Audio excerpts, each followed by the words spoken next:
You've probably felt this before. You walk into a room and something changes. Not everywhere, not with everyone, just with certain people. Someone gets awkward, someone gets too talkative, someone becomes weirdly sarcastic, someone avoids eye contact, someone suddenly starts proving themselves, someone acts colder than the moment requires. And you sit there thinking, what just happened? Because from your side, nothing happened. You didn't challenge them. You didn't insult them. You didn't try to outshine anyone. You were just there. And that's exactly the point. Some people do not get intimidated because you are aggressive. They get intimidated because your presence creates a pressure they don't know how to explain. A pressure to be real. A pressure to be congruent. A pressure to stop hiding behind performance. And before we go any further, I want to ask you something for the comments. Have you ever had someone act strangely uncomfortable, cold, defensive or competitive around you, even though you barely said anything? What was the first sign that made you realize your presence was affecting them? Drop that in the comments early. Because a lot of people have lived through this and thought they were imagining it. They weren't. And the reason is deeper than they're just jealous. Through a Jungian lens, intimidation often begins when your presence threatens the distance someone has built between their persona, the social mask, and their shadow, the parts of themselves they keep buried. So let's talk about why you intimidate people more than you realize. Because once you see the pattern, you stop blaming yourself for other people's discomfort. 1. People are often intimidated by what they cannot easily manage. A lot of people think intimidation is about obvious force, money, beauty, status, power, volume, a big personality. But in real life, that's not always what makes people uneasy. Very often people feel most intimidated by what they cannot easily organize. They know how to deal with loud. They know how to deal with needy. They know how to deal with overly friendly. They know how to deal with people who constantly explain themselves. Those people are readable. They give cues. They leak intention. They offer access. But when someone is calm, self-contained, and not scrambling for approval, the room changes. Because now there is less to manage, less to predict, less to control, less to manipulate. And that creates pressure in people who are used to orienting themselves through other people's insecurity. You might not even think of yourself as strong. You might just be less available for games than you used to be. You might simply have boundaries. You might have less need to prove yourself. You might no longer panic when misunderstood. You might know how to stay silent when a moment is trying to bait you. And to the wrong person, that feels enormous. Because insecurity often survives by reading weaknesses in others. It looks for openings, approval, hunger, guilt, over-explaining, desperation to be liked, fear of tension. So when a person cannot immediately find those openings in you, they often experience that as intimidation, not because you are doing anything to them, but because you are not unconsciously cooperating with the emotional system they know how to work. That's why your presence can affect people even before you speak. You are not intimidating them with performance. You are intimidating them by not needing one. 2. Your calm exposes how much of others is performance. This is where the Jungian twist really starts to matter. Jung's idea of the persona is basically the social mask, the identity we construct to function, belong, be admired, be accepted, and survive social reality. Now here's what people rarely say out loud. A lot of people are exhausting themselves, maintaining who they appear to be. The confident one, the funny one, the unbothered one, the successful one, the spiritually evolved one, the person who always knows what to say. And then someone like you enters the room. Maybe you are not louder than them. Maybe you are not more social. Maybe you are not trying to impress anyone at all, but you are present. And presence is threatening to people who live through performance. Because your calm creates contrast. Suddenly, their over-talking feels louder. Their charm feels more strategic. Their confidence feels a little more rehearsed. Their identity starts feeling less natural, even to themselves. That is why some people start performing harder around you. They get funnier, louder, smarter, more polished, more opinionated, more on. Not because they're relaxed, because they feel the mask slipping, and your presence is helping them feel it. That's why you can intimidate people without ever trying. You're not exposing them with words. You're exposing them by existing in a way that doesn't require as much pretending, and people who are fused to their persona almost always feel unsettled around someone who reminds them, even silently, that they are working too hard to be someone. 3. What really intimidates people is your relationship to yourself. Let's make this more personal. People are not always intimidated by what you have. They are often intimidated by how you relate to yourself. That difference matters. Some people can handle talent. They can handle beauty. They can handle success. What they struggle with is someone who seems internally anchored, someone who doesn't collapse because the room disapproves, someone who doesn't need instant validation to stay coherent, someone who can be alone without shrinking, someone who doesn't immediately betray themselves just because tension entered the air. That is rare. And rare things create reaction, especially in people who have built their entire identity around external mirrors. If a person only feels real when they are liked, admired, or needed, then anyone who appears less dependent on that system becomes hard to stand next to.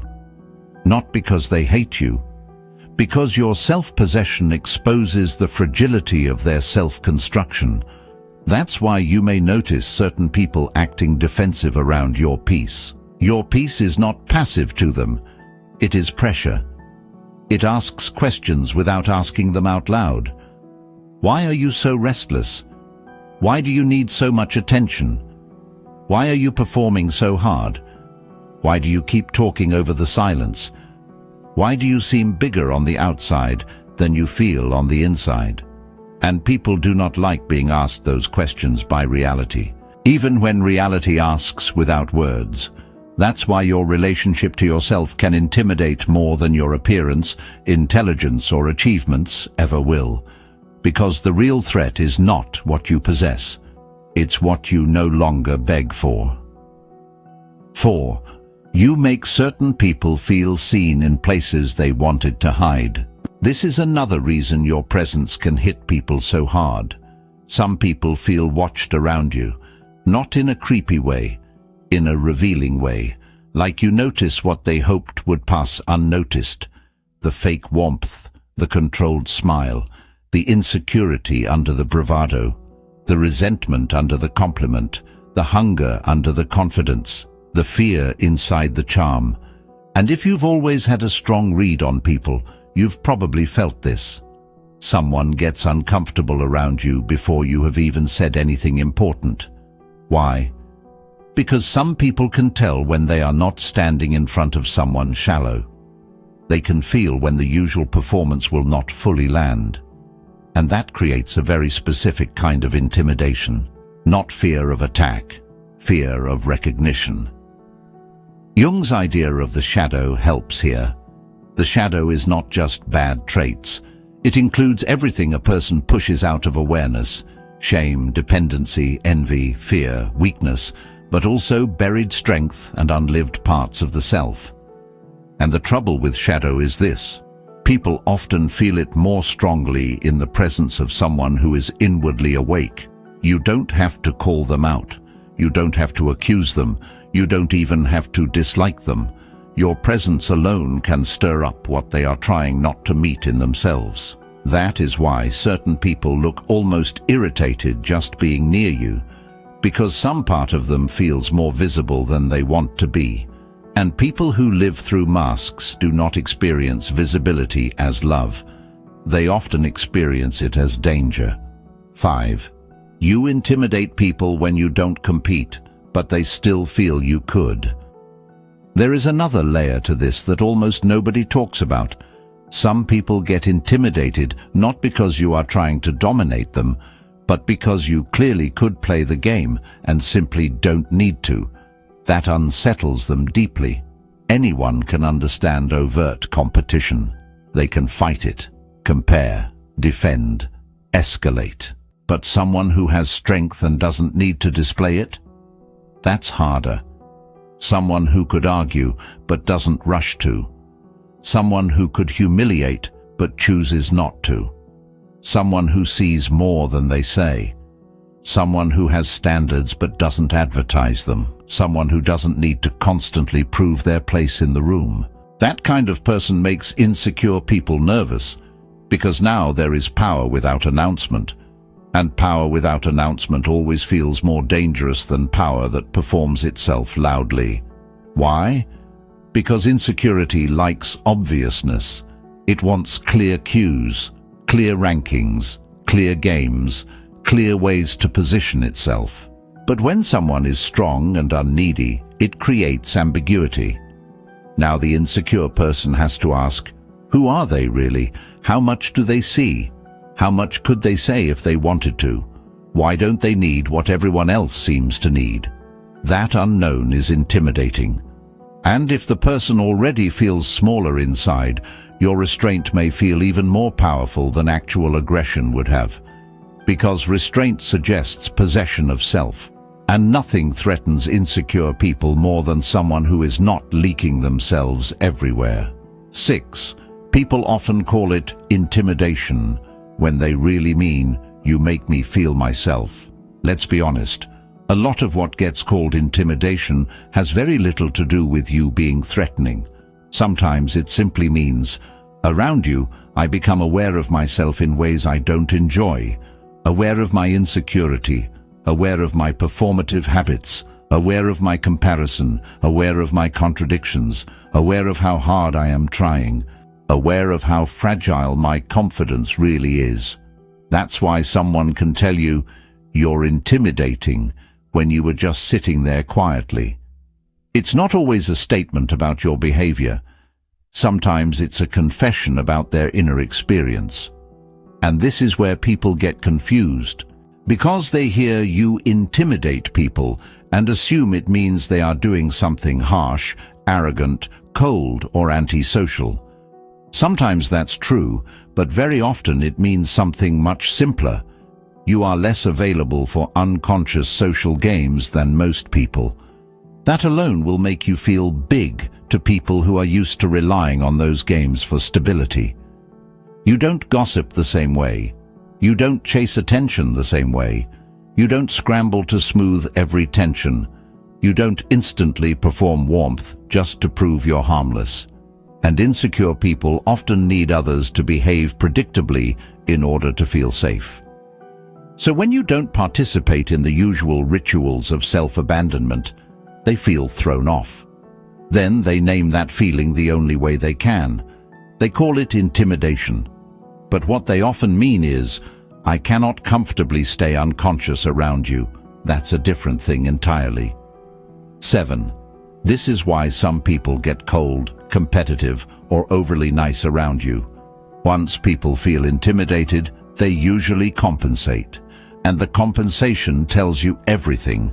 Some get cold, because coldness makes them feel less exposed. Some get competitive, because competition helps them feel taller again. Some become overly nice, because they are trying to control the dynamic before it reveals too much. Some start joking more, because humor lets them release anxiety without admitting weakness. Some start giving opinions nobody asked for, because advice is one of the fastest ways insecure people try to reclaim height. Some study you, watch you, track you, not because they support you, because they are trying to understand the thing in you that unsettles them. And what's wild is that all of these reactions can happen without your active participation. That's why so many perceptive people spend years confused. They think, I didn't do anything, and often they're right. You didn't do something. You represented something: stability, clarity, self-trust, boundaries, presence, integration, or at least movement in that direction. And for people whose identities are built around compensation, image, or comparison, that representation creates pressure. So they react. Not always consciously, not always maliciously, but predictably. And once you understand that, you stop chasing the fantasy that if you just explained yourself better, acted smaller, smiled more, softened your edge, or made yourself more digestible, everyone would finally relax. No. Some people are not reacting to your behavior. They are reacting to what your existence awakens in them. So yes, you probably intimidate people more than you realize, but not always for the reasons you were told. Not because you're too much, not because you're secretly trying to dominate, not because you need to become softer, smaller, easier, more apologetic. Often, you intimidate people because your presence interferes with their preferred illusions. It interferes with their performance, their self-story, their comparison system, their emotional shortcuts, their image management, their unconscious belief that everyone can be read, steered, and softened in the usual ways. And when they realize you are harder to reduce than they expected, something in them reacts. That reaction is not always hatred. Sometimes it's fear. Sometimes admiration twisted by insecurity. Sometimes the discomfort of being accurately felt. Sometimes the pain of seeing in you a version of themselves they abandoned years ago. That's the Jungian layer. Your presence does not just enter the room, it constellates things in other people. It brings the persona into tension. It stirs the shadow. It reveals where someone is internally divided, and not everyone likes what rises when that happens. So what do you do with that? First, stop apologizing for effects you didn't create on purpose. Second, stop shrinking just to make insecure people feel proportionate. Third, don't romanticize everyone's discomfort as your responsibility to fix. Some people do not need more access to you. They need more honesty with themselves. And finally, remember this: the strongest presence in the room is not always the loudest. It is often the one that remains itself without begging to be interpreted correctly, liked immediately, or made harmless for everyone else's comfort. That presence will always intimidate certain people, not because it is cruel, but because it is difficult to manipulate, difficult to absorb, and difficult to stand beside when you are still hiding from yourself. And before you go, I want to ask you the question again for the comments. What was the first sign that told you someone felt intimidated by you? Not because you were trying to overpower them, but because your presence made them reveal themselves. If this hit home, comment, "I stopped shrinking and people started telling on themselves," because that one sentence explains more than most people realize.